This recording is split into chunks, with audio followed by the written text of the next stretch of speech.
بسم اللہ الرحمن الرحیم۔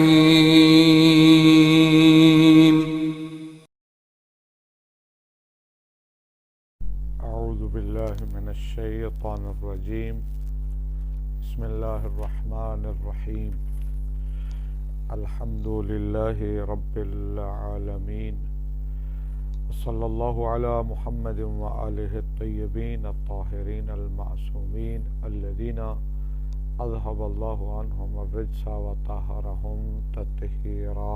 اللهم صل على محمد وآل محمد۔ الدلالۃ تعریف الدلالۃ اذا سمعت طرقۃ بابک ينتقل ذہنک لا شک الی ان شخصا علی الباب يدعوک وليس ذلك الا لان هذه الطرقۃ کشفت عن وجود شخص يدعوك وإن شئت قلت إنها دلت على وجوده۔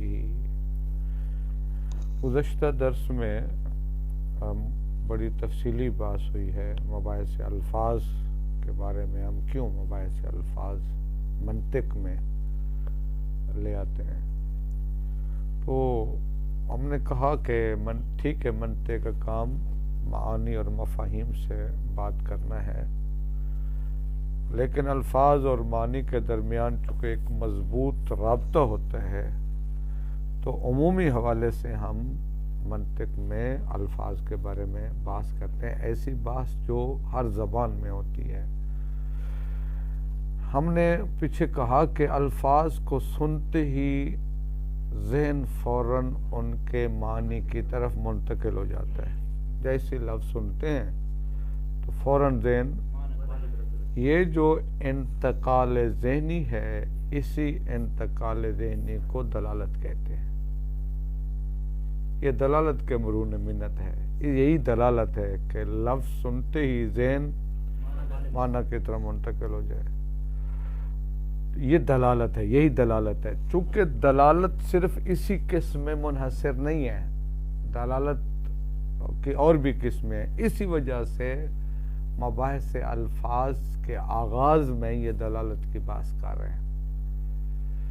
چونکہ یعنی الفاظ کی معنی پر ہوتی ہے دلالت، اور وہ دلالت ایک جیسی نہیں ہوتی ہے، اسی وجہ سے وضاحت کرنی پڑے گی دلالت کی تعریف کیا ہے، دلالت کی کون سی قسمیں ہیں، اور کون سی قسم مباحث الفاظ میں ہماری مراد ہے دلالت سے، یا الفاظ کی جو معنی پر دلالت ہے وہ کون سی دلالت ہے۔ میں ایک خاکہ اس کا پیش کر دیتا ہوں تاکہ شروع سے ہی جو اصل مطلب ہے وہ آپ کے ذہن میں رہے۔ مثلا دلالت ایک قسم ہوئی تھی الفاظ کا معنی پر دلالت کرنا، اس حوالے سے دلالت کی تین قسمیں خود، ایک دلالت عقلیہ، ایک دلالت طبیعیہ، ایک دلالت وضعیہ۔ یہ دلالت وضعیہ ہے۔ تو پہلے دلالت کو ان تین قسموں میں تقسیم کرتے ہیں، اور تین قسموں میں تقسیم کر کے بتاتے ہیں ہماری مورد بحث مراد دلالت وضعیہ ہے، دلالت عقلیہ اور طبیعیہ منطق میں اس کے بارے میں بات نہیں کرتے، مباحث الفاظ میں خاص طور پر۔ پھر دلالت وضعیہ کی دو قسمیں، لفظیہ اور غیر لفظیہ۔ پھر دلالت وضعیہ لفظیہ کی تین قسمیں ہیں، مطابقیہ، تضمنیہ، التزامیہ۔ یہ بحث کر کے یہ بتانا چاہتے ہیں ہماری دلالت سے مراد دلالت وضعیہ لفظیہ مطابقیہ ہے، جو دلالت تضمنیہ اور التزامیہ ہے وہ مباحث الفاظ میں داخل نہیں۔ یہ بتانے کے لیے پوری تقریر کر رہے ہیں۔ دلالت عقلیہ اور طبیعیہ ویسے خارج ہے، اور دلالت وضعیہ لفظیہ کی جو تین قسمیں ان میں سے تضمنیہ اور التزامیہ وہ ہماری بحث سے خارج ہے۔ کیوں کا جواب بہت ضروری ہے، کیونکہ منطق اول ہم پڑھ رہے ہیں، ہم انشاءاللہ اس بات کے آخر میں حدود و رسوم بیان کریں گے، ایک شے کی تعریف کرنی ہے ہم نے، کیونکہ منطق کا پہلا حصہ معرف ہے نا، تو یہ جو جب ہم کسی چیز کی تعریف کرتے ہیں تو اس میں نہ اس سے تضمنی معنی مراد ہوتا ہے، نہ اس سے التزامی معنی مراد ہوتا ہے، بلکہ مطابقی معنی مراد ہوتے ہیں۔ ان کی وضاحت انشاءاللہ تفصیلاً آئے گی۔ بہرحال یہ ہے وجہ کہ کیوں ہم پہلے دلالت کی بات کر رہے ہیں۔ یعنی آپ یوں کہیں کہ ہم اصل میں یہ بتانا چاہتے ہیں ہماری دلالت سے کون سی کس مراد ہے. اور باعث سے الفاظ میں جب ہم بات کریں گے کہ الفاظ کی معنی پر دلالت ہے، کون سی دلالت ہے؟ وہ دلالت وضعیہ، لفظیہ، مطابقیہ ہے. خیر، اب واپس آ جائیں، تعریف دلالت پہلے کرتے ہیں. دلالت کی تعریف کیا ہے؟ وہ ایک مشہور تعریف ہے، یعنی بہت آسان الفاظ میں یوں بیان کروں کہ ایک شے کے علم سے کسی دوسری چیز کا علم ہو جائے، بس. بہت شارٹ سی اور عام سی تعریف ہے. ایک شے کا آپ کو علم ہو اور اس سے فوراً کسی دوسری چیز کا علم ہو جائے، اسی کا نام. وہ پہلی شے جس کے علم سے دوسری چیز کا علم ہوا ہے، اس پہلی شے کو کہتے ہیں دال. دلہ یا دلو، یہ اس میں فاعل کا صیغہ ہوگا. دلالت کرنے والا، رہنمائی کرنے والا، چونکہ دلالت کا لغوی معنی ہوتا ہے رہنمائی، راستہ دکھانا، رہنمائی کرنا. تو کہتے ہیں وہ جو پہلی شے اس کو دال کہیں گے. وہ جو جس کا علم ہوا ہے پہلی شے کی وجہ سے اس کو مدلول کہتے ہیں. وہ جو پہلی شے کی صفت ہے نا کہ اس کے علم سے ایک دوسری چیز کا علم ہوتا ہے، اس صفت کا نام دلالت ہے. تو تین چیزیں ہیں، دال، مدلول اور دلالت. یعنی دلالت یہی ہے کہ ہمیں ایک شے کے علم سے فوراً دوسری چیز کا علم ہو جائے.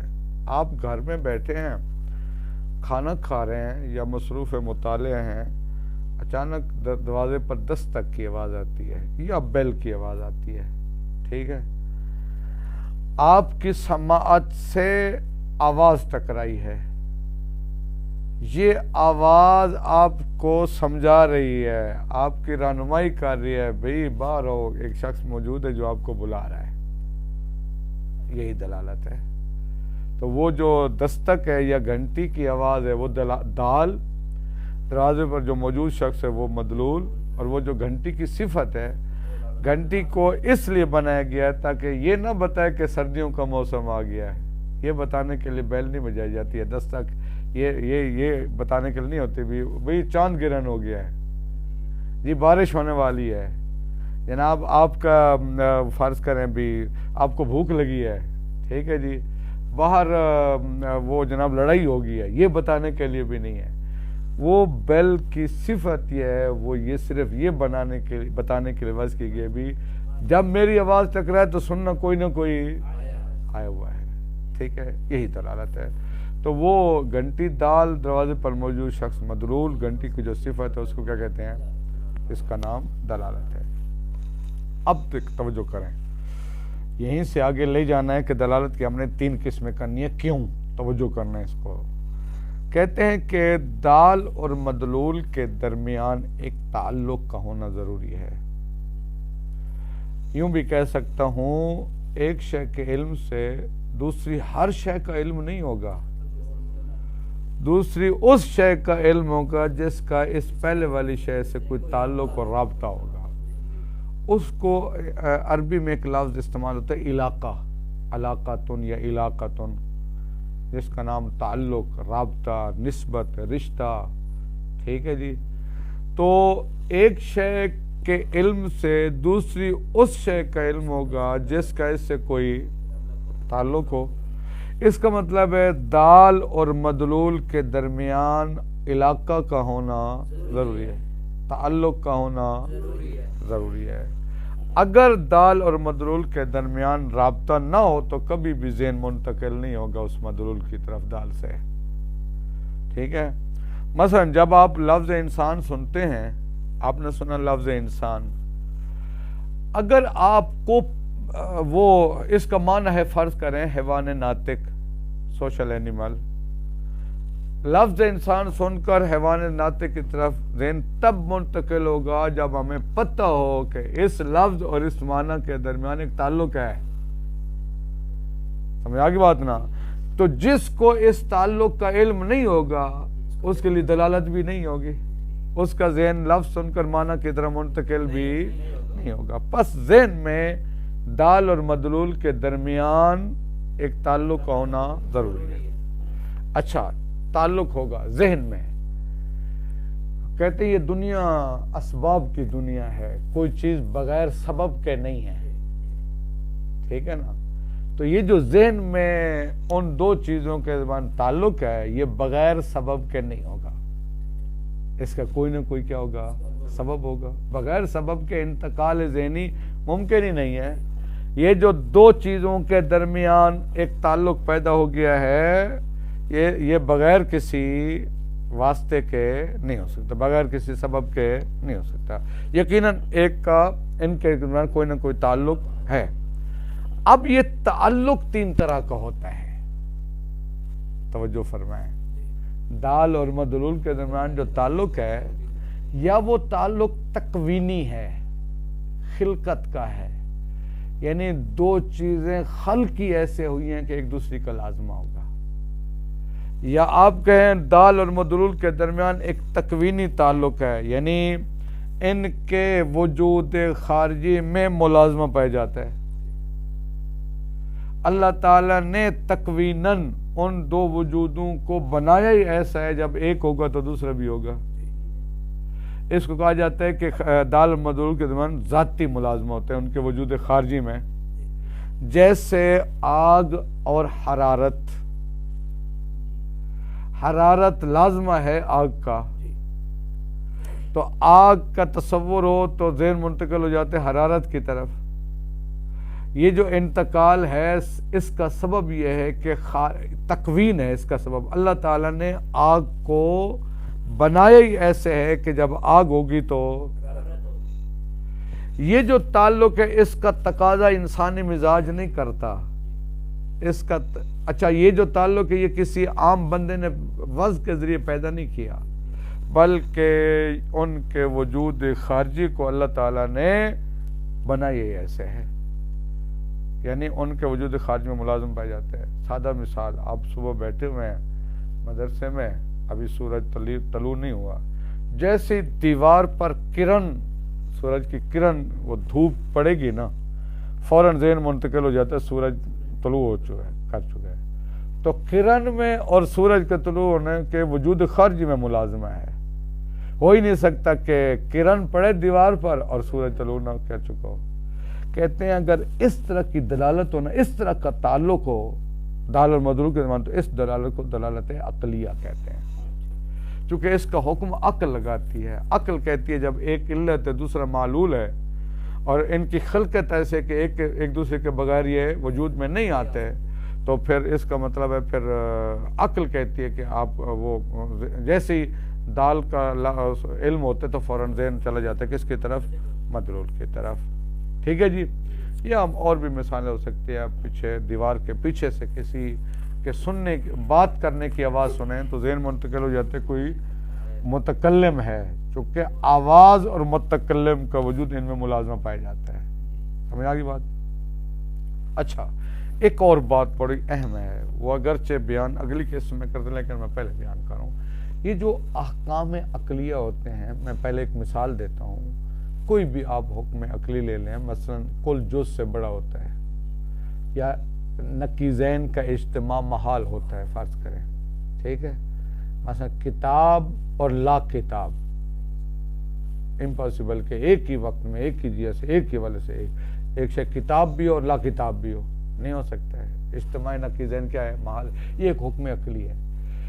جو احکام عقلیہ ہوتے ہیں ان کے لیے دو لفظ استعمال کرتے ہیں, لا یتخلف ولا یختلف. ٹھیک ہے, لا یتخلف باب تفاعل ہے. لا یتخلف یعنی ان کا توڑ نہیں ہوتا, مادہ نقض نہیں ہوتا. ٹھیک ہے, آپ کو ایک ایسا مورد بھی نہیں ملے گا ہو اجتماع وہ نقیزین اور ان کا اجتماع ہو جائے. سمجھ آ گئی بات نا؟ آپ ایک مورد بھی نہیں دکھا سکتے ہو آگ اور وہ نہ جلائے. آپ ایک مورد بھی نہیں دکھا سکتے کہ وہ مثلا دھواں ہو اور آگ نہ ہو, دھواں ہو اور آگ نہ ہو. آپ ایک مورد بھی نہیں دکھا سکتے کہ علت ہو اور معلول نہ ہے وہ. ٹھیک ہے, اگر اسباب سارے موجود ہوں تو مسبب حتماً آئے گا. لا یتخلف ہو, تخلف پذیر نہیں ہے. یعنی کیوں کہتے ہیں؟ چونکہ دال اور مدلول کے درمیان تفکیک ممکن نہیں ہے, جدائی ممکن نہیں ہے. محال ہے آگ ہو اور وہ اس میں حرارت نہ ہو، ٹھیک ہے، لا یتخلف یعنی تخلف پذیر نہیں ہے۔ لا یختلف ہو، پہلی بات یہ لا یختلف کا مطلب ہے یہ حکم عقل لوگوں کے مزاج کے مختلف ہونے سے مختلف نہیں ہوتا، ہو ہی نہیں سکتا۔ لا یختلف ہو، کوئی بندہ امریکی ہو، افریقی ہو، پاکستانی ہو، غریب ہو، امیر ہو، جیسا بھی ہو، جیسے دھوئیں کو دیکھتا ہے تو ذہن اس کا، تو جو دلالت عقلیہ ہوتی ہے لا یتخلف ہو ولا یختلف ہو۔ آگے اچھا یہ ایک قسم ہوگی، ہم نے کہا نا کہ دال اور مدلول کے درمیان جو تعلق ہے ان کے وجود خارجی میں ہوگا، اس کو کہتے ہیں دلالت عقلیہ۔ دوسری دلالت کہتے ہیں بعض کو دال اور مدلول کے درمیان جو تعلق ہے نا، جس کی وجہ سے انتقال ہو رہا ہے، یہ اس تعلق کا تقاضا انسان کا مزاج کرے، عقل حکم نہیں لگاتی، عقل حکم نہیں لگاتی، انسان کا مزاج تقاضا کرتا ہے، ٹھیک ہے۔ مثلا انسان کا مزاج یہ تقاضا کرتا ہے جب اس کو درد محسوس ہوتا ہے تو وہ اخ کہتے ہیں، عربی والے اخ کہتے ہیں، ہم اوہ کہتے ہیں، آہ کہتے ہیں، اہ کہتے ہیں، جو بھی آپ کہیں مختلف ہوتے ہیں نا۔ اچھا یعنی درد محسوس ہو تو بندہ کیا کہتا ہے؟ اخ۔ اب ایک بندہ اخ کہہ رہا ہے تو ہمارا ذہن منتقل ہو جاتا ہے اس کو درد محسوس ہو رہا ہے۔ اب درد کا محسوس ہونا وہ مدلول ہے، لفظ اخ کہنا دال ہے، ٹھیک ہے۔ تو دال اور مدلول کے درمیان جو تعلق ہے وہ اس کا تقاضا انسان کی طبیعت اور انسان کے مزاج نے کیا ہے، ٹھیک ہے۔ اچھا لازمی نہیں سب انسانوں کا مزاج ایک جیسا ہو سکتا ہے ایک بندے کو درد محسوس ہو وہ آخ کہے، اور ہو سکتا ہے اس بندے کو درد محسوس ہو اور وہ آخ نہ کہے، کسی کو محسوس بھی نہ ہونے دے۔ بعض کا دیکھتے ہیں بندے کو بعض کا پیٹ میں شدید درد ہے لیکن وہ کہ دوسرے کو محسوس نہیں کرنے دیتا، خود کو تکلیف ہو رہی ہے، بندہ شدید بخار کی حالت میں ہے لیکن دوسرے کو محسوس ہے، گفتگو میں نہیں محسوس ہونے دیتا۔ یعنی جو دلالت طبیعہ ہے، کہتے ہیں اس طرح کی دلالت کو کیا کہتے ہیں؟ جس کا مزاج انسانی تقاضا کرے وہ دلالت طبیعہ۔ اچھا دلالت طبیعہ یختلف ہو یا تخلف ہو، یہ یتخلف ہو، تخلف پذیر ہے، ہو سکتا ہے ایک بندے کا مزاج تقاضا کرے دوسرے کا تقاضا نہ کرے۔ اب مدلول دونوں صورتوں میں موجود ہے، درد کا احساس، دو بندوں کو درد کا احساس ہو رہا ہے، ایک کا مزاج تقاضا کرتا ہے حق کہتا ہے، دوسرے کا تقاضا، مدلول موجود ہے، ایک صورت میں دال ہے ایک صورت میں دال نہیں ہے، یعنی دال اور مدلول کے درمیان تفکیک جائز ہے، یہاں پر ممکن ہے، ہو سکتا ہے مدلول موجود ہے لیکن دال موجود، بندے کو درد ہو رہا ہے لیکن ہمیں نہیں پتہ چلا کہ درد ہو رہا ہے چونکہ اس نے لفظ اخ ہی نہیں کہا، جبکہ دلالت عقلیہ لا یتخلف ولا یختلف ہو، دلالت طبیعہ یختلف بطباع الناس، لوگوں کے مزاجوں کے مختلف ہونے، یہ دلالت بھی کیا ہوتی ہے؟ مختلف، ہو سکتا ہے کوئی لفظ اخ کہے کوئی لفظ اخ نہ کہے، ٹھیک ہے جی۔ تو کہتے ہیں یہ فرق ہوا دلالت عقلیہ اور دلالت طبیعہ۔ دلالت طبیعہ انسان کی طبیعت اس تعلق کا تقاضا کرے، مزاج انسان کی وجہ سے دال اور مدلول کے درمیان یا دو چیزوں کے درمیان تعلق پیدا ہو۔ دو نمبر 3 کہتے ہیں یا وہ جو دال اور مدلول کے درمیان تعلق ہے نہ تو ان کے وجود خارجی میں ہے نہ انسان کا مزاج تقاضا کرتا ہے، ڈھنگی زوری زبردستی ایک بندے نے آ کر اس دال اور مدلول کے درمیان تعلق پیدا کر دیا خود، یعنی اس کا مطلب ہے کسی واضح نے آ کر اس تعلق کو وضع کیا ہے، واضح آ کر کہتا ہے بھی سنو بھی آج کے بعد میں اس چیز اور اس چیز کے درمیان تعلق پیدا کر رہا ہوں، ٹھیک ہے، کوئی زبردستی روک تو نہیں سکتے اس کو، واضح نے کہا بھی میں اس چیز کے لیے لفظ عینک کو خلق کر رہا ہوں، بنا رہا ہوں، وضع کر رہا ہوں۔ اب ٹھیک ہے، جو بار بار سنے گا کثرت استعمال کی وجہ سے ذہن میں کیا ہو جائے گا؟ تعلق پیدا ہو جائے گا۔ اب جب لفظ عینک کو سنیں گے تو ذہن کس طرف چلا جائے گا؟ اس کے وجود خارجی عینک کی طرف، معنی کی طرف، یعنی اس تعلق کا موجد نہ عقل ہے نہ انسان کی طبیعت ہے نہ بلکہ واضح کا واضح ہے، خود جاعل کا جعل واضح کا واضح، اس طرح کی دلالت کو دلالت وضعیہ کہتے ہیں۔ تو کتنی قسمیں ہوئی دلالت کی؟ 3 قسمیں ہوئی ہیں۔ ان کی ہر ایک مثالیں اور بھی وہ آئیں گی، مثال وہ جب ہم ترجمہ کریں گے۔ اچھا اب توجہ فرمائیں، یہ جو تینوں قسمیں ہیں نا، اگر میں چاہوں تو ان کی تقسیم کر سکتا ہوں۔ دلالت عقلیہ کی 2 قسمیں بنتی ہیں، لفظیہ اور غیر لفظیہ۔ ایک دفعہ دیوار کے پیچھے سے کسی کی باتیں کرنے کی آوازیں آپ نے سن لی تو آپ کا ذہن منتقل ہو گیا کہ کوئی متکلم موجود ہے۔ پہلی بات یہ کہ دلالت عقلیہ ہے، چونکہ دال اور مدلول کے وجود خارجی میں تعلق پایا جاتا ہے۔ دوسری بات یہ ہے کہ دلالت عقلیہ لفظیہ ہے، ٹھیک ہے۔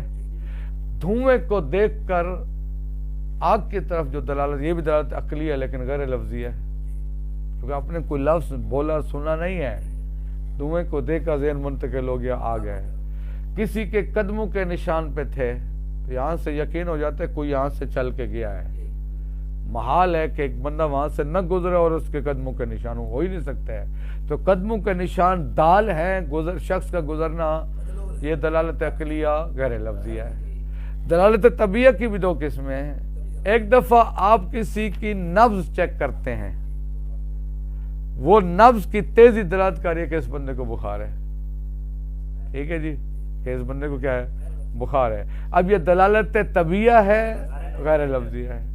یا ایک آدمی سوچ میں بیٹھے ہوئے، ہاتھ پیشانی پہ رکھے ہوئے ہیں، ناک پر ہاتھ رکھا ہوا ہے، کانوں کے اوپر ہاتھ رکھا ہوا ہے، آپ کہتے ہیں یہ بندہ سوچ رہا ہے، دلالت طبیعہ ہے اور غیر لفظیہ ہے۔ ایک بندے کو درد محسوس ہوتا ہے اور وہ اخ کہتا ہے، آپ اخ کا لفظ سن کر ذہن منتقل ہو جاتا ہے کہ درد محسوس ہو رہا ہے اس کو، یہ دلالت طبیعہ ہے لفظیہ ہے۔ یہ اب سنیں، عقلیہ اور طبیعہ کی 2 قسمیں بنتی ہیں، لیکن منطقی تقسیم ہی نہیں کرتا ان کو۔ کیوں؟ وہ منطقی خود ان کے بارے میں بحث نہیں کرتا ہے، تو منطقی کی جو کام کی چیز ہے وہ دلالت وضعیہ ہے۔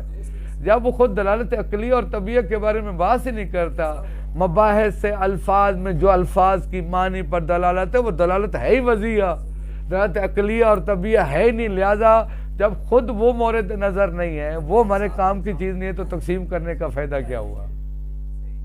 ٹھیک ہے، یعنی آپ یوں کہیں منطق میں دونوں کا ایک حکم ہے، دونوں سے ہم بحث نہیں کرتے۔ ایک حکم چاہے وہ لفظیہ ہو یا غیر طبیعہ، چاہے لفظیہ ہو یا غیر لفظیہ، ہمارے کسی کام کی چیز نہیں ہے وہ۔ ہاں چونکہ دلالت وضعیہ ہمارے کام کی چیز ہے تو منطقی آ کر دلالت وضعیہ کو تقسیم کرتا ہے لفظیہ جب دال لفظ ہو، غیر لفظیہ جب دال غیر لفظ ہو وضع لیکن غیر لفظ ہو۔ جیسے یہ جو خطوط ہیں، اشارات ہیں، یہ جو سائن بورڈ روڈوں پر لکھے ہوئے ہوتے ہیں، سارے کے سارے دلالت وضعیہ۔ یہ جو آپ کے جمع کے نشان، وہ میتھ میں منفی ضرب کے جو علامات، تقسیم کی علامات ہیں، دلالت وضعیہ غیر لفظیہ ہے، ٹھیک ہے، دلالت وضعیہ غیر لفظیہ ہے۔ تو اب اس کا مطلب ہے ہمارا اصل ہے دلالت وضعیہ لفظیہ، اس کی ان کو اسپیشل تعریف کرنی پڑ گئی، اور وہ عنوان دیتے ہیں دلالت لفظیہ کا، حتماً لفظیہ سے مراد وضعیہ لفظیہ مراد ہے، چونکہ باقیوں کی تقسیم ہم کرتے ہی، جو مرحوم مظفر نے ہیڈنگ دی ہے وہ لکھا ہے الدلالت اللفظیہ، تو حتماً دلالت سے لفظیہ سے مراد دلالت وضعیہ لفظیہ۔ کیا تعریف ہے؟ فرماتے ہیں دلالت وضعیہ لفظیہ یہ ہے کہ جیسے ہی متکلم سے ہم کوئی لفظ سنیں فوراً اس کے معنی مقصود کی طرف ذہن منتقل ہو جائے، ٹھیک ہے۔ مثلا میں کہتا ہوں پیاز، آپ نے مجھ سے میری زبان سے لفظ پیاز سنا، ذہن منتقل ہو گیا، فوراً منتقل ہوا، سوچنا نہیں پڑا ہے، مباحثہ نہیں کرنا پڑا ہے، اور اس کا سبب بیان کر چونکہ ذہن میں ان کے درمیان اس لفظ اور معنی کے درمیان قوی ارتباط ہے، اور قوی ارتباط کا سبب علم بالوضع اور کثرت استعمال ہے۔ سمجھ آگئی بات؟ علم بالوضع بھی ہونا چاہیے، اور وہ علم وضع کا علم ہو، اور کثرت استعمال سبب بنتا ہے کہ ان کے درمیان کیا ہو جاتا ہے؟ ارتباط پیدا ہو جاتا ہے۔ تو اس کہتے ہیں دلالت وضعیہ لفظیہ۔ اس کی آگے پھر 3 قسمیں ہیں، اس کا خلاصہ بتا دیتا ہوں میں، کوئی مسئلہ نہیں ہے، پھر تاکہ ایک ساتھ سب کا ترجمہ کر لیں گے۔ چاہے وہ 2 درس میں ترجمہ کیوں نہ ہو. کہتے ہیں یہ جو دلالت وضعیہ لفظیہ ہے نا، اس کی آگے 3 قسمیں ہیں. یا آپ یوں کہیں، الفاظ چینج کرتے ہیں، لفظ کی جو معنی پر دلالت ہے وہ 3 وجہوں سے ہوتی ہے. لفظ کی جو معنی پر دلالت ہے، یعنی جو کہ ہمارا اصل مقصد ہے دلالت وضعیہ لفظیہ. یہ جو لفظ کی اپنے معنی پر دلالت ہے، پہلی بات ہے وضعی ہے، لفظیہ ہے. یہ جو دلالت ہے 3 مختلف وجہوں سے ہو سکتی ہے، یا بالمطابقت، یا بالتضمن، یا بالالتزام. بالمطابقت کا مطلب ہے یعنی لفظ ایک لفظ ہے، ایک اس کا معنی موصولہ ہے، لفظ اپنے پورے معنی موصولہ پر دلالت کر رہا ہو، یعنی اس طرح وجہ ہوگی دلالت کرنے کی. اس دلالت کا نام تطابق یا مطابقت ہے، اور اس کا نام اس کو کہتے ہیں دلالت مطابقیہ. ایک لفظ ہوتا ہے، ایک اس کا معنی موصولہ ہے، موضوع لا، یعنی وہ معنی جس کے لیے اس لفظ کو وضع کیا گیا ہے. فرض کا ایک لفظ پانی ہے، ایک وہ معنی جو خارج میں موجود ہے، جو جس کی تصویر ہمارے ذہن میں ہے، ٹھیک ہے، تو وہ ایک وہ ہے، تو جو اس کا معنی موصولہ ہے، معنی موضوع لا. اگر لفظ اپنے پورے معنی موصولہ پر دلالت کر رہا ہو تو اس کو دلالت مطابقیہ کہتے ہیں. ٹھیک ہے جی. اس کی 2-3 مشہور مثالیں دی جاتی ہیں. لفظ دار، دار یعنی گھر، اس میں 4 دیواری بھی ہے، حویلی بھی ہے، کمرے بھی ہیں، کچن بھی ہے. اگر دیہات ہے اور وہ جانور کھڑے، بھاڑا جو آپ کی زبان میں کیا کہتے ہیں، واڑا، وہ بھی ہے. تو یہ سارے کے سارے اس دار کا حصہ ہے نا. اب دار کا معنی مطابقی، معنی موصولہ پورے کے پورا ہے. ٹھیک ہے. اچھا، یہ ہوگی دلالت مطابقیہ. اور اصل نقطہ یہ ہے کہ یہ الفاظ کی اصلی دلالت یہی دلالت مطابقیہ ہے. اور آگے جو ہم الفاظ کی بحث کریں گے، وہ جو الفاظ کی معنی پر دلالت ہے، ہماری یہی دلالت مراد ہے، دلالت مطابقیہ مراد ہے. اور یہ الفاظ کی اصلی دلالت ہے. کیا مطلب؟ یہ اہم ہے. یعنی اصل میں الفاظ کو واضح جب وضع کر رہا تھا، اس کے ذہن میں یہی تھا کہ یہ میں وضع کروں تاکہ پورے معنی پر دلالت کریں.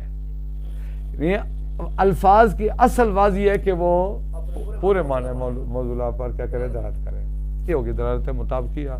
دوسری دلالت تضمنیہ. تضمن باب تفعل کا مصدر ہے، کسی ایک چیز کا کسی دوسری چیز کو اپنے ضمن میں لے لینا. ٹھیک ہے. ایک چیز کا دوسری چیز کو اپنے ضمن میں لے لینا. یہ کہتے ہیں، یہ کیا ہوتی ہے دلالت؟ کہتے ہیں لفظ کا اپنے معنی موصولہ کے ایک حصے پر دلالت کرنا. ٹھیک ہے. چونکہ وہ ایک حصہ اس کل میں داخل ہوتے ہیں، اس کو دلالت تضمنیہ اس وجہ سے کہتے ہیں. یعنی لفظ کا ہے، اس کے ایک حصے کا ارادہ کیا ہے، تو ایک حصے کا ارادہ کل کے ضمن میں ہو سکتا ہے نا. لفظ دار کہیں، اس سے مراد صرف صحن لیں، یا دار لیں اس سے مراد صرف بیٹھک لے لیں، یعنی ایک جز مراد لے لیں. ٹھیک ہے. اسے کہتے ہیں دلالت تضمنیہ. کہتے ہیں دلالت تضمنیہ اصلی دلالت نہیں ہے، یہ دلالت مطابقیہ کی فرع ہے. کیا مطلب فرع ہے؟ لفظ اپنے پورے معنی موصولہ پر دلالت کرتا ہوگا تو جز پر دلالت کرے گا. ایک لفظ جو اپنے پورے معنی موصولہ پر دلالت ہی نہ کرتا ہو، ایک لفظ کا معنی موصولہ ہوگا نا، اس کا ایک جز ہوگا. اب ہم لفظ کہہ کر اس کے جز کے معنی مراد لیں. ایک آدمی کہتے ہیں بعت الدار، میں نے دار کو گھر بیچا، تو اصلی دلالت ہوئی اگر کوئی قرینہ نہ لگا ہے تو مراد ہے پورے کا پورا گھر. لفظ اپنے پورے معنی موصولہ پر دلالت کرے گا. ایک آدمی کہنے بعت الدار، میں نے گھر بیچا، کہتے ہیں ٹھیک ہے جی 1 لاکھ روپے دے دیں، دے دیا. اب جب وہ قبضہ کرنے کا جی یہ صحن میں آپ کو نہیں دوں گا، وہ احتجاج کرے گا نہیں جناب، الفاظ کی اصلی دلالت یہ ہے کہ وہ اپنے پورے معنی موصولہ پر دلالت کرتے ہیں. وہ کہے گا اگر آپ کی مراد تھا کہ صحن نہیں دوں گا، اس وقت آپ کو بتانا چاہیے تھا. اگر آپ نے نہیں بتایا تو الفاظ کی اصلی دلالت یہ ہے کہ وہ پورے معنی موصولہ پر دلالت کرتے ہیں. معنی موصولہ کی جز پر دلالت یہ قرینے کی محتاج ہے، یہ اصلی دلالت نہیں ہے، یہ دلالت مطابقیہ کی فرع ہے. فرق کا مطلب ہے ایک لفظ پورے معنی موضوع پر دلالت کرتا ہوگا تو معنی موضوع کی جوز پر بھی دلالت کرے گا، وگرنہ نہیں کرے گا۔ یہ ہوگی دلالت تضمنیہ۔ کہتے ہیں تیسری دلالت، ایک ہوتا ہے لفظ، ایک ہے اس کا معنی موضوع، ایک ہے معنی موضوع کا لازمہ۔ لفظ اپنے معنی موضوع سے خارج ایک معنی پر دلالت کرے جو اس کا لازم ہو۔ اس کی میں مثال دیتا ہوں، ایک بچہ پیدا ہوا، والدین نے نام حاتم طئی رکھا۔ اب حاتم طئی لفظ کا معنی موضوع وہ شخص ہے، وہ بڑا ہو گیا، سخی ہو گیا، ٹھیک ہے جی۔ تو ایک واقعہ پڑھا جاتا ہے کہ کتنا بڑا سخی تھا یہ حاتم طئی، پتہ نہیں آپ کس حد تک درست سے کہتے ہیں، ایران کا بادشاہ تھا نا اس زمانے میں، وہ بڑا کنجوس تھا۔ اس نے جب حاتم طئی کی سخاوت کو سنا تو دل میں بڑا اس کو غصہ آیا، یہ پیسے لگاتے رہتے ہیں۔ اس نے کسی بندے کو کہا کہ جاؤ تم اگر اس کا سر لے آؤ نا، عرب علاقے میں جاؤ، اگر تم حاتم طئی کا سر لے آؤ تو میں تمہیں اتنا انعام دوں گا، ٹھیک ہے، جاؤ ڈھونڈو۔ اس نے کہا، وہ بندہ گیا، گھومتا چلتے پھرتے، کوئی پتہ نہیں ہے۔ اس علاقے میں پہنچ گیا تو ایک بندہ دیکھا اونٹ چرا رہا ہے۔ اس سے کہا کہ بھی السلام علیکم، وعلیکم دعا سلام، کیسے کام؟ اس نے عزت شزت کی، کہا کیسے آئے؟ کہا کہ تم بندہ شریف لگتے، تجھے بتا دیتا ہوں مقصد۔ اس نے کہا میں تو حاتم طئی کا سر قلم کرنے کے لیے آیا ہوں۔ اچھا، اس نے کہا ٹھیک ہے۔ تو اس نے کہا کہ بھی میں تمہیں ملا سکتا ہوں حاتم طئی سے، کیسے؟ وہ اس کی خدمت کی، یہ وہ کرتے اس کو اس ایران اور عرب کے بارڈر پہ لے آیا۔ اب وہ قدم رکھ دیا اس کے اندر، ایران کے اندر، کہا کہ بھی حاتم طئی میں ہوں، اس کی تلاش میں تھا نا، وہ میں ہوں۔ اس نے کہا تو ہے، یہ کیسے تو اپنے آپ قتل پر تیار ہو گیا ہے؟ اس نے کہا میں سخی ہوں، تو انہوں نے میری جان مانگی ہے، میں اس کا انکار بھی نہیں کر سکتا ہوں۔ کہا فاض وہاں کیوں نے سر قلم کرنے دیا، وہاں بتا دیتے کہ میں۔ اس نے کہا چونکہ میرے رشتہ دار، میری قوم آ جاتی تجھے نہ چھوڑتی، میں نہیں چاہتا تھا کہ تجھے نقصان پہنچے، یہ بہرحال ہے۔ اس نے کہا کہ ابھی تو نے موت مانگی ہے نا، جان مانگی ہے، جان دینے کے لیے بھی تیار ہو، سخاوت اس کا لازمہ ہے۔ اب ایک ہے حاتم طئی، ایک ہے معنی موضوع، ایک ہے اس کا سخاوت۔ اب میں لفظ حاتم طئی کہوں اور سخاوت والا معنی مراد لوں، یعنی لفظ حاتم طئی اگر وہ یہ میں کہتا ہوں زید کو تو حاتم طئی ہے، مراد یہ نہیں کہ جو 1400 سال پہلے پیدا ہوا تھا، مراد یہاں یعنی یہ لفظ حاتم طئی دلالت کر رہا ہے معنی موضوعات سے خارج ایک معنی پر جو اس کا اس طرح کی دلالت کو دلالت التزامیہ کہتے ہیں۔ دیکھتے ہیں کہاں تک ترجمے پہنچتے ہیں۔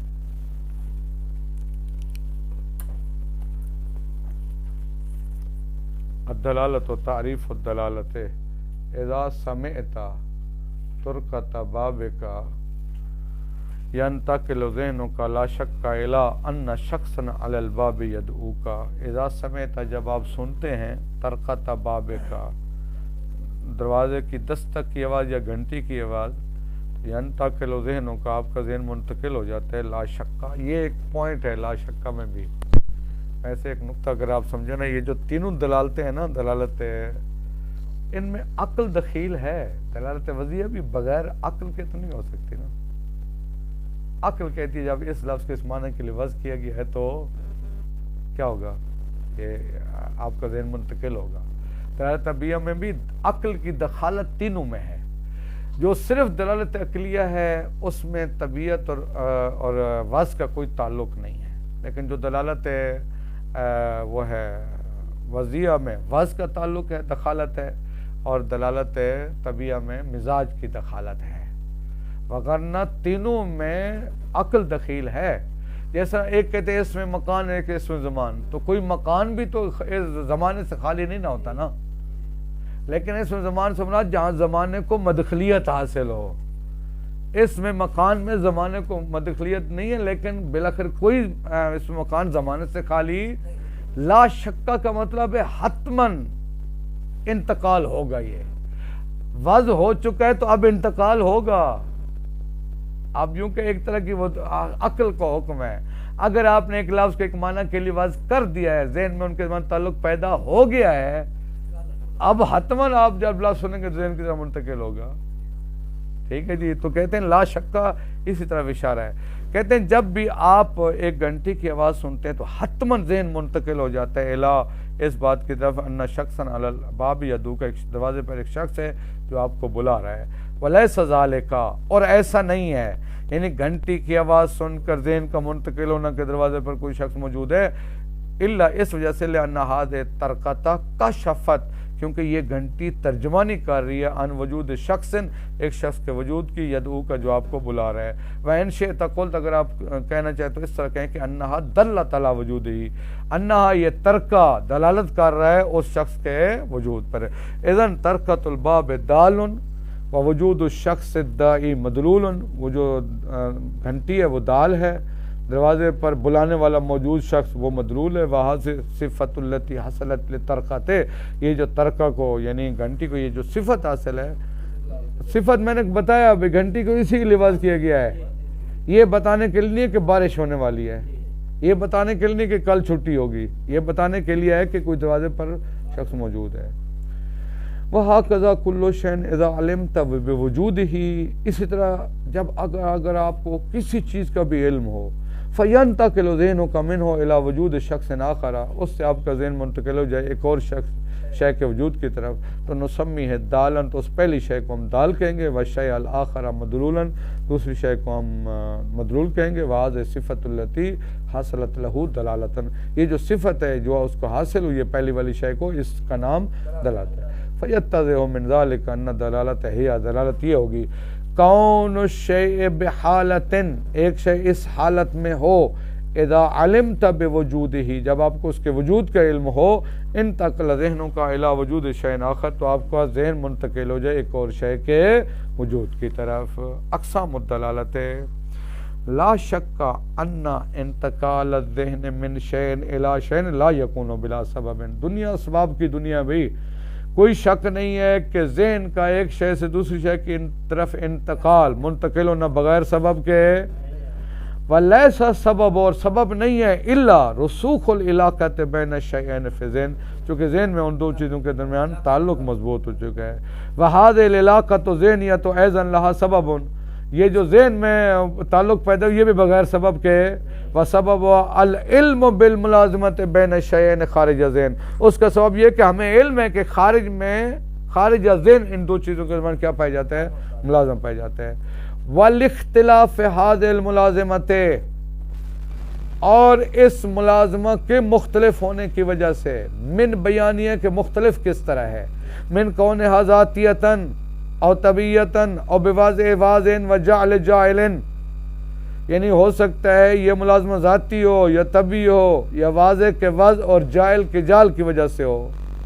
والاختلاف هذه الملازمت قسم الدلالت الى اقسام ثلاثه اسی وجہ سے منطقیوں نے اس دلالت کو تقسیم کیا ہے کس کی طرف میں نے چھوڑ دیا نا عبارت آگے پیچھے کی ہے نا دوبارہ پڑھا ہے نا جملہ والاختلاف هذه الملازمت اس ملازمہ کے مختلف ہونے کی وجہ سے قسم الدلالت منطقیوں نے دلالت کو تقسیم کیا الى اقسام ثلاثه تین اقسام عقلیت و طبیعیت و وضعیت. نمبر ایک الدلالت عقلیہ تو وہ دلالت عقلیہ کیا ہوتی ہے وَهِيَ فِيمَا إِذَا كَانَ بَيْنَ الدَّالِ وَالْمَدْلُولِ مُلَازَمَةٌ ذَاتِيَّةٌ فِي وُجُودِهِمَا الْخَارِجِي جب دال اور مدلول کے وجود خارجی میں ملازمہ ذاتی پائے جاتا ہو دونوں کی ذاتیں ایسی ہیں ان کی خلقت ایسی ہے ان کی تکوین ایسی ہے کہ ایک دوسرے کے بغیر نہیں ہو سکتے. کل اثر والمؤثر جس طرح کہ معلول اور علت اثر یعنی معلول وہ جو آگ ہے وہ مؤثر ہے دھواں اس کا اثر ہے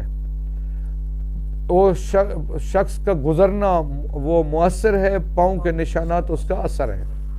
فائدہ علم الانسان مثلا جب انسان کو علم ہو کہ ان ضوء الصباح اثر لطلوع قرص الشمس ادھر سے اس کو علم ہے کہ صبح کی روشنی یہ معلول ہے کس کا سورج کی ٹکیا کے طلوع ہونے کا قرص یعنی ٹکیا سورج کی ٹکیا کے طلوع ہونے کا اثر ہے. ورأى الضوء على الجدار اب وہ دیوار پر روشنی دیکھے ينتقل ذہنه الى طلوع الشمس قطن تو قطن اس کا ذہن منتقل ہو جائے گا کس کی طرف سورج کے طلوع ہونے کی طرف. پس فیکون ضوء الصبح دالن علی الشمس دلالتاً عقلیتاً، پس صبح کی جو روشنی ہے، وہ جو کرن ہے، وہ دلالت کاری ہے سورج کے طلوع ہونے پر. یہ دلالت کون سی ہے؟ دلالت عقلیہ. ومثلہ، یہ البتہ وہ غیر لفظیہ تھی. ومثلہ اذا سمعنا صوت متکلم من وراء جدار، ہم دیوار کے پیچھے سے کسی متکلم کی آواز سنتے ہیں، فعلمنا بوجود متکلم ما، تو ہمیں علم ہو جاتے کہ کوئی نہ کوئی متکلم ہے. اگر آواز پہچانتے ہیں تو پتہ بھی چل جائے کہ کون سا متکلم ہے. ٹھیک ہے، یہ ہوگی دلالت عقلیہ. نمبر 2 دلالت طبیعت ہو. وہی فیما اذا کان الملازمۃ بین الشیئین ملازمتاً طبیعتاً، جب دو چیزوں کے درمیان ملازمہ کون سا ملازمہ ہے؟ طبی. کیا مطلب؟ اعنی التی، ایسا ملازمہ ہے یقتضی طبع الانسان، جس کا تقاضا انسان کا مزاج کرے، انسان کی طبیعت کرے. وقد یتخلف و یختلف، یہ تخلف پذیر ہے، عمومی نہیں ہے، قابل استثناء ہے. ویختلف باختلاف طبع الناس، لوگوں کی طبیعت کے مختلف سے مختلف بھی. لا کل اثر بالنسبت الی المؤثر، توجہ فرمائیں، یہ دلالت عقلیہ کی طرح نہیں ہے جس طرح کہ اثر اور مؤثر ہیں. اگر مؤثر ہے تو حتماً اثر ہوگا. اگر آپ کو مؤثر کا علم مؤثر کا علم ہے تو حتماً اثر کا بھی علم ہو جائے گا. اگر آپ آواز آپ کی سماعت سے ٹکرائیے تو حتماً کوئی متکلم موجود ہے. وہ ہوتی دلالت عقلیہ، وہ لا یختلف ولا یتخلف. لیکن یہ کیا ہے؟ یختلف ولا، یعنی یہ اس کی طرح نہیں ہے، دلالت عقلیہ کی طرح. یہ بتانا چاہتے ہیں لا کل اثر بالنسبت الی المؤثر، یہ ایسا نہیں ہے جیسے اثر کو نسبت دیں مؤثر کی طرف، معلول کو نسبت دیں کس کی طرف؟ علت کی طرف. الذی لا یختلف ولا یتخلف، جو وہ ہے دلالت عقلیہ ہے، لا یتخلف، تخلف پذیر، چونکہ دال والمدلول کے من تفکیک ممکن نہیں ہے. ٹھیک ہے، ولا یختلف، لوگوں کے مزاج کی مختلف ہونے سے وہ مختلف بھی. یہاں تفکیک ہو سکتا ہے، کسی بندے کو درد ہو وہ آنکھ نہ کہے، ہو سکتا ہے بندہ گہری سوچ میں ہو لیکن کسی کو محسوس نہ ہونے دے رہا ہو سکتا ہے، ممکن ہے بالکل. ٹھیک ہے جی. وَأَمْثِلَةُ ذَلِكَ كَثِيرًا، یہ اس کی بہت ساری مثالیں طبیعہ کی. کثیرتن، وَأَمْثِلَةُ ذَلِكَ كَثِيرًا، اس کی بہت ساری مثالیں خبر ہیں.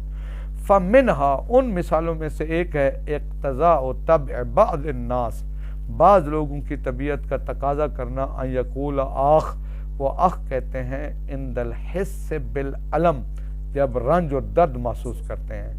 وہ اور کہتے ہیں عند التوجع، جب ان کو تکلیف ہوتی ہے، درد ہوتا ہے. وہ اور کہتے ہیں عند التعسف والتزجر، تعسف یعنی تزجر یعنی دل تنگ، جب دل تنگ ہوتا ہے تو وہ کہتے ہیں. وَمِنْهَا اقتضاء طبع الناس، طبع البعض، اور ان میں سے ہے اقتضاء طبع البعض، بعض لوگوں کی طبیعت کا تقاضا کرنا، ان یفرقع اصابعہ، وہ انگلیوں کے کڑاکے نکالتے ہیں. یہ فرقہ ہو کڑاکے نکالنا انگلیوں کے. او یتمتع، یا ہاتھوں کو کھولتے ہیں، بند کرتے ہیں، ہاتھوں کو کھولتے ہیں. کب؟ عند الزجر والسام، زجر کے معنی جب ناراحت یعنی وہ دل تنگ ہوتا ہے ان کا. سام یعنی تھکاوٹ کے وقت کوئی بندے کیا کرتے ہیں؟ ہاتھ تو اس طرح نہیں کرتے ہیں، بازو کو کھولتے ہیں اس طرح اور بازو پھیلا دیتے ہیں، یا کیا کہتے ہیں؟ کڑاکے نکالتے ہیں. یہ ٹھیک ہے. او یا بس ہو، یا بعض لوگوں کی عادت ہے وہ کھیلتے ہیں بما، اس چیز کے ساتھ، یا ملو جس چیز کو اس نے اٹھایا ہوا ہوتا ہے، جو چیز ہاتھ میں ہوتی ہے اس کے ساتھ بندے کھیل رہے ہوتے ہیں. بعض کا طلبہ مباحثہ کرے تو انگلی کے اوپر کتاب کو پھیر رہے ہوتے ہیں. ٹھیک ہے جی، ایسے ہوتا ہے یا نہیں ہوتا ہے؟ ہاں جی. اچھا جی. قلم ہاتھ میں تو اس کے ساتھ کھیل رہے ہوتے ہیں، تسبیح ہاتھ ہو تو اس کے ساتھ کھیل رہے ہوتے ہیں. من اشیاء، کھیل رہے ہوتے ہیں کس کے ساتھ؟ کسی چیز کے ساتھ. او بلحیتی، اپنی داڑھی کے ساتھ کھیل رہے ہوتے ہیں، لگے ہوئے ہوتے ہیں ایسے جناب. ٹھیک ہے جی. او بانفی، یا اپنی ناک کے ساتھ. او یازا او اصبعہ، یا اپنی انگلیوں کو رکھتے ہیں بین اعلی اذنین، کانوں کے اوپر اس طرح. ٹھیک ہے. او حاجب ہی، یا ابرو پر، عند التفکیر، جب وہ کیا کرتے ہیں؟ سوچتے ہیں. او یتصعب عند النعاس، یتصعب جمائی لیتے ہیں جب اونگ آتی ہے، جب اونگ آتی ہے تو وہ کیا کرتے ہیں؟ یتصعب جمائی لیتے ہیں۔ یہ ساری کی ساری دلالت طبیعیہ ہے۔ فَإِذَا عَلِمَ الْإِنسَانُ بِهَذِهِ الْمُلَازَمَاتِ، جب انسان کو اس ملازمات کا علم ہو، فَإِنَّهُ يَنْتَقِلُ ذِهْنُهُ مِنْ أَحَدِ الْمُتَلَازِمَيْنِ إِلَى الْآخَرِ، تو حتماً متلازمین میں سے ایک سے انسان کا ذہن منتقل ہو جائے گا دوسرے کی طرف۔ فَعِنْدَمَا يَسْمَعُ بِكَلْمَةِ أَخٍ يَنْتَقِلُ ذِهْنُهُ إِلَى، جب بھی کوئی لفظ اخ سنے گا اور اس کو ملازم کا علم بھی ہو تو ذہن منتقل ہو جائے گا الی ان متکلمها، کہ یہ جو اخ کا متکلم ہے یعنی جو اخ کہہ رہا ہے، یحس بالعلم، اس کو درد ہو رہا ہے۔ وَإِذَا رَأَى شَخْصًا يَعْبَثُ بِمَسْبِحَتِهِ، ایک آدمی تسبیح سے کہہ رہا ہے اس کو پتہ ہی نہیں ہے، تو یعلم، اس کو پتہ ہو جائے گا انه فی حالت التفکیر، وهكذا، وصلی اللہ علیہ محمد وعلی